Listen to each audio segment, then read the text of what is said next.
All right, welcome to another deep dive. You ready for this one? Today, we're going deep into the world of mind control. Mind control. Yeah. We've got some really interesting sources, and we're going to cover everything from Cold War secrets to modern technology. Okay. Even how cults operate.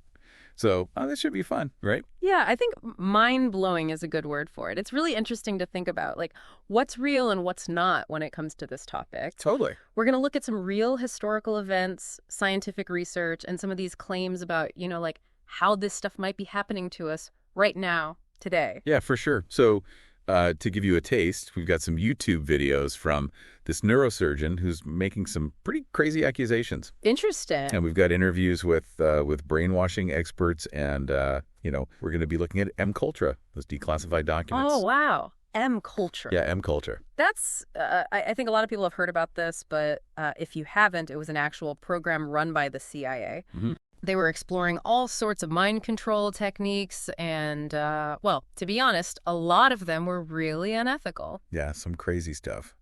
But to really get this whole thing, I think we got to go back to, like, right after World War II. There was all this fear about communist brainwashing. Remember? Yeah. It kind of feels like what we worry about now with, like, manipulation and misinformation. Yeah, totally. It's like, that same kind of fear. But then imagine that, like, during the Cold War. Right. It's no wonder that the U.S. spent so much money trying to figure out, like, how to stop it. Absolutely. And that brings us to M-Culture, which ran for, like, 2 decades, from the 50s to the 70s. They were using LSD, electroshock therapy, hypnosis. Wow. Just all this experimental stuff. And honestly, it was pretty messed up, the stuff they did to people. Sometimes they didn't even know what was happening to them. It's really tragic what happened to Frank Olson. Do you remember him? He was a scientist working for the CIA, Right. and he died after they gave him LSD without him knowing. Oh, yeah, that's right. They said it was suicide, but a lot of people think there was a cover-up. It's a chilling story, and it makes you wonder just how far people will go in the name of national security. And what's kind of scary is that some people think this kind of stuff never actually stopped. Like Dr. Jack Kruse. Oh, right. Yeah. Dr. Kruse is a neurosurgeon, right? Yeah. He says that M-Culture just, like, evolved into this new thing he calls the Brain Health Initiative. Oh. And he thinks it's happening now down in Central and South America. He even says they're using technology, like the way they manipulate light and electromagnetic fields, to control how people act. So he's saying they can control us with light. Yeah, well, that's what he's suggesting. He ties it in with things like too much blue light and EMF radiation, and says it's all connected to things like obesity. It's all part of a big plan to, like, control the population, he says. I mean, those are some pretty big claims. They really are. I should point out that a lot of scientists think Dr. Kruse's ideas are kind of out there. But it does make you think, though, about how much technology really does control us. Like, is there someone out there using it for their own benefit? It does make you think twice about, like, how much you're on your phone. Absolutely. And it goes even further. Really? Dr. Kruse also says that DARPA, the Defense Advanced Research Projects Agency, that they're developing technology to get inside people's brains and control them remotely. Whoa. He talks about the Havana syndrome, where those American diplomats got those weird brain injuries. He says that could be proof. Man, if that's true, that is really messed up. I mean, what would that even mean for our freedom? It's like straight out of a sci-fi movie. It does kind of make you wonder, doesn't it? If the government can control our minds, what's next? But, maybe we should step back from that for a minute and look at another type of mind control, the kind that cults use. Yeah. Because it's interesting how those tactics line up with what we've been talking about, like how they make friends with people, break down their beliefs, and then rebuild them in their own image. It's like a textbook example of how to influence someone, really. Right. And it's not just cults, right? Oh, no, not at all. I mean, think about advertisers and politicians. Even social media uses these tactics to shape how we think. Absolutely. And what's crazy is that most of the time we don't even realize it's happening. Yeah, you're right. That just shows how easy it is to manipulate people, even in normal life. It makes you think about, like, who you can really trust and what you should believe. Yeah, right? exactly. It's like, who do we trust and why? These are questions we all have to ask ourselves, especially now with so much information flying around. It's not just about avoiding cults anymore. It's about, like, being smart with what you read and see and, thinking critically about everything. Exactly. It's all about being aware of how our own minds work. Right. Okay, so now let's get a little bit weird. We're going to look at this idea of building a good cult. Good cult. Yeah. We've got this interview with a guy who calls himself a brainwashing expert. Yeah. He says he knows how to build a really strong, committed community. He talks about using things like identity labels, insider language, rituals, even like surprise rewards to make people feel like they belong and have a purpose. It's interesting, because on the surface, though things don't sound all that bad. Right. Like, we all want to feel connected, right? Yeah. We all want to feel like we have a purpose. But it makes you wonder, can you really use those techniques and still be ethical? Yeah, where's the line between building a community and, like, tricking people? Good question. So, there you have it. Part 1 of our mind control deep dive. We've talked about some creepy government experiments, some scary claims about technology, and even how cults work. And trust me, this is just the beginning. Yeah, the quest to understand and maybe even control the human mind, it's still going strong. Yeah, And it makes you think, like, what does that mean for us, good or bad? definitely. And what can we do about it? Right. That's what we'll be talking about in part 2. Okay. So, until then, think about your relationship with technology, the information you take in, and, who might be trying to influence you.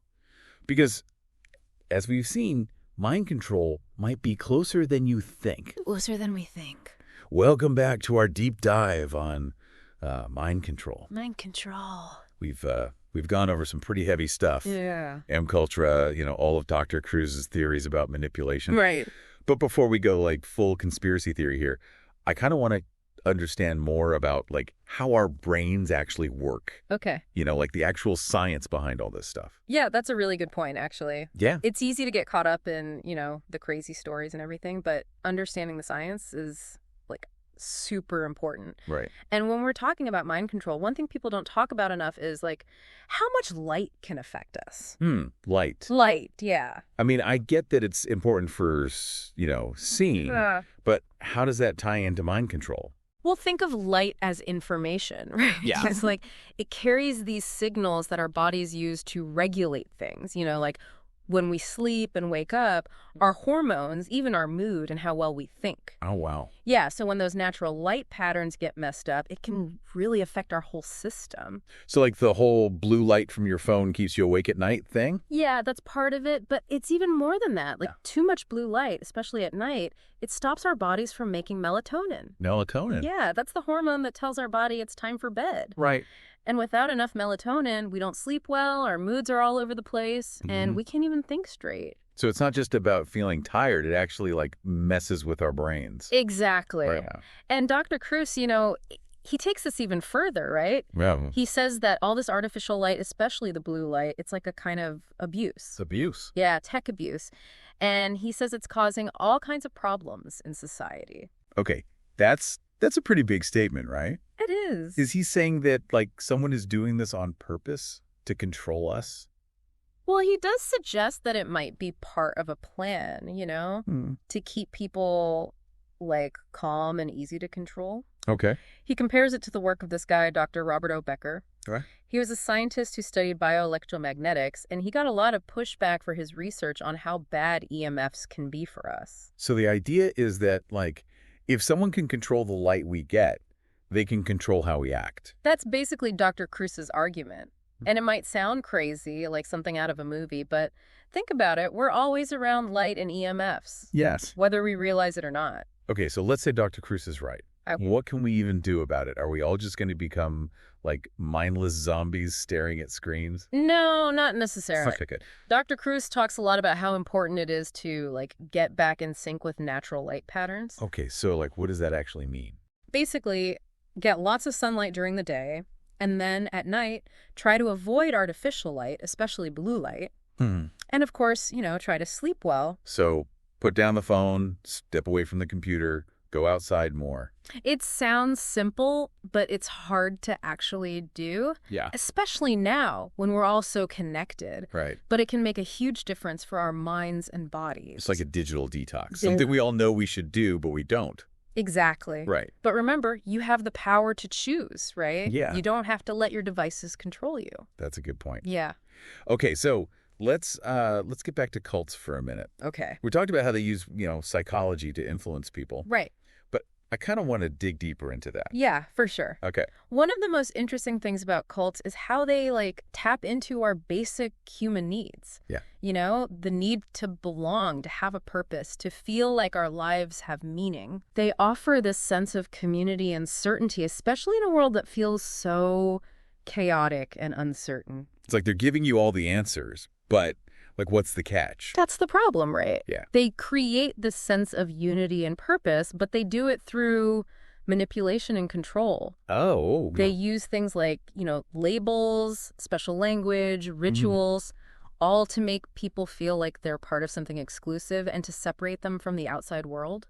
So it's like they're building a wall around their members so they can't see what's really going on. That's a great way to put it. Yeah. And once someone's identity is totally wrapped up in the cult's beliefs, it's really hard for them to leave. Yeah, I can imagine. They might even start to believe that the bad things the cult does are actually good or necessary. It's a sad cycle. Yeah. What's scary is that a lot of these same tactics are used in, normal everyday settings. Yeah, totally. And we don't even realize it. We think of mind control as this crazy, extreme thing, but we're always being bombarded with messages that are trying to change our minds and how we act. Yeah, you're right. It's everywhere, from advertising to politics to social media. There are all these forces out there shaping how we see the world and influencing what we do. It's kind of a scary thought. It is. So what can we do? Well, this is why critical thinking is so important, more now than ever. Okay. We need to be aware of how we're being influenced, even in subtle ways, and learn how to tell the truth from the lies. So, we need to be able to defend ourselves. Yeah, exactly. Okay. It's not about being scared or suspicious of everyone. Right. It's about being smart, questioning things, and always looking for the truth. Right. Okay, I get it. And remember, knowledge is power. Mm. The more you know about how manipulation works, the better you'll be at resisting it. So we need to become our own experts, not just follow what other people tell us. Exactly. That's pretty powerful. Yeah, it's about taking control of your own mind. I like that. Yeah. Okay, so in the next part, we'll talk about specific ways to improve our critical thinking, learn to spot fake news, and, basically take back control of our minds. Sounds good. Yeah, I'm ready to level up my mental defenses. How about you? Definitely. All right, we're back for the last part of our mind control deep dive. Mind control. We've gone pretty deep into the dark side of things, right? Yeah. Government experiments, technology, even just everyday interactions that can mess with how we think. It's been it's been pretty intense, but I think it's important to remember, we're not totally helpless here. Right. We have more power than we think. Yeah, because it's easy to feel overwhelmed with all this information and start thinking we're like puppets, Absolutely. But our sources do talk about ways we can, fight back and take control of our own minds. Yeah, for sure. The human mind is incredibly resilient, Okay. We're built to think critically, to question things, to make our own choices.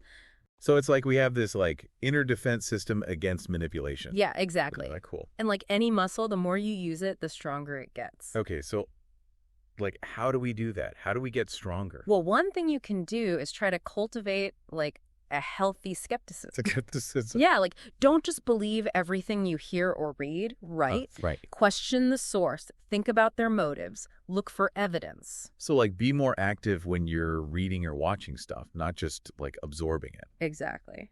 Another thing that's really helpful is learning to spot logical fallacies. Logical fallacies? Yeah, they're these mistakes in reasoning that people use to manipulate or mislead you. Oh. Once you know how to spot them, it's harder for people to trick you with bad arguments. So it's a mental BS detector. Exactly. And don't underestimate your gut feeling either. Oh, right. If something feels off or too good to be true, it probably is. Yeah. Trust your instincts and don't be afraid to question authority. So it's about trusting ourselves, that inner voice that tells us when something's wrong. Yeah, exactly. And remember, knowledge is power. Right. The more you learn about these tactics, the better you'll be at fighting them.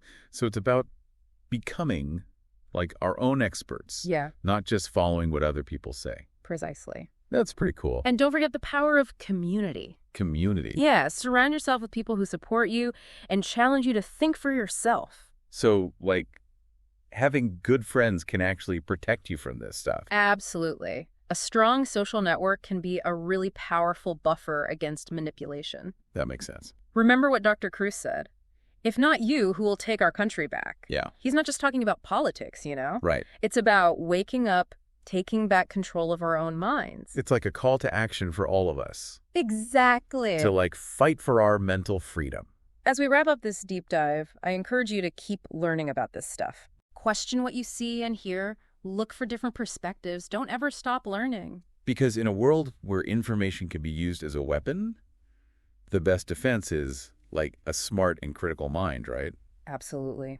This journey has taken us to some pretty dark places, but I think it's also shown us that we can break free. Yeah, it's a good point. It's a reminder that we have the power to choose what we think, what we believe, how we act. We're not just pawns in someone else's game. So, like, go out there and be the boss of your own mind. Exactly. Resist the pressure to conform. Challenge the status quo. And embrace the power of thinking for yourself. Awesome. Thanks for joining us on this wild ride. Yeah, thanks for listening. Until next time, stay curious, stay skeptical, and stay free.